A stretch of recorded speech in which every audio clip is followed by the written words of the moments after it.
Welcome back, 431, 730 AM, 102.9 FM, WTNT. It's Andy Parks, live from the Washington Times, and I'm joined now by Katherine Timpf, the editor at Times247.com. Hello. Hello. Well, you guys are busy back there. What are you working on? Nancy Pelosi called the GOP the E. coli club.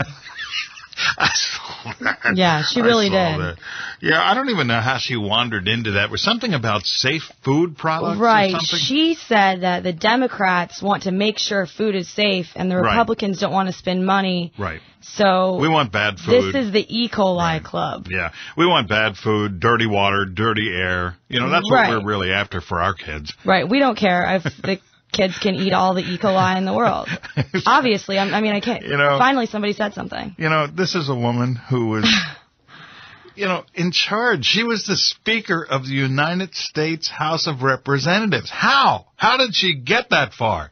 Because she continues to, let's say, underwhelm people with her weekly. She holds these meetings. She holds these little press conferences and things, and she says the dumbest stuff. And then she goes to, in this case, she went to speak to this crowd. Yeah, and she did. Yeah, she did the same thing. She just opens her foot and opens her mouth and shoves her foot in it. I mean, just amazing. All right, what else do you have there? At the current rate, according to the new numbers, the unemployment rate won't drop below 6% until 2024. Wow. 2024. Wow. Now, Mitt Romney probably wouldn't be happy to hear that.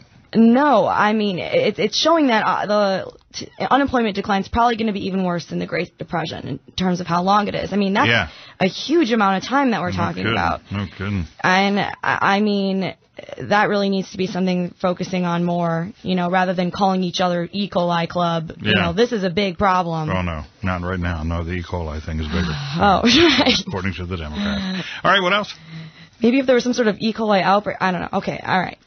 Well, obviously, first of all, we keep updating the speaker list in terms of the convention. You mentioned earlier that Rand Paul was added, Jeb Bush was also added, and Rick Santorum was finally formally added. So. Okay, so Jeb Bush is one that I didn't have. So he's Jeb Bush was just added. That makes sense. I mean, it's going to be in Florida, and even though he's not, he's not going to be a VP guy, but he's still got a great deal of influence there. So I sort of understand that. Yep. Anything else? Yes. Virginia election officials have decided that they're not going to do anything about people who mailed, or a group that mailed voter cards to kids and pets. Oh, yeah. Yeah, in fact, we did this story a couple of weeks ago, and some guy said his cat got a voter registration form, and he was seriously considering filling it out and sending it back in, and then going to vote not only as himself, but as his pet. I did not get one for my cat, but apparently there's no punishment, or they're not doing anything about it, and it's...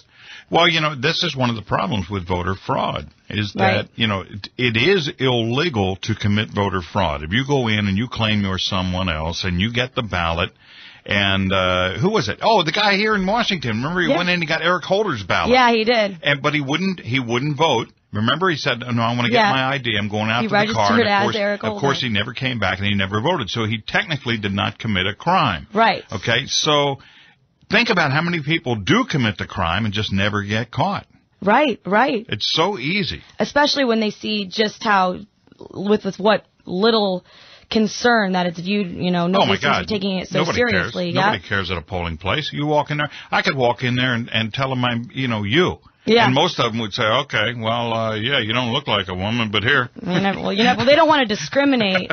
If you might consider yourself one. Yeah, that's true. All right, good enough. We'll check out Times247.com, and we'll talk to you again tomorrow. All right, great. See ya. Katherine Timpf. It is 4:35, 7:30 a.m., 102.9 FM, WTNT. Ed Kelly, the editor of the Washington Times, on the way.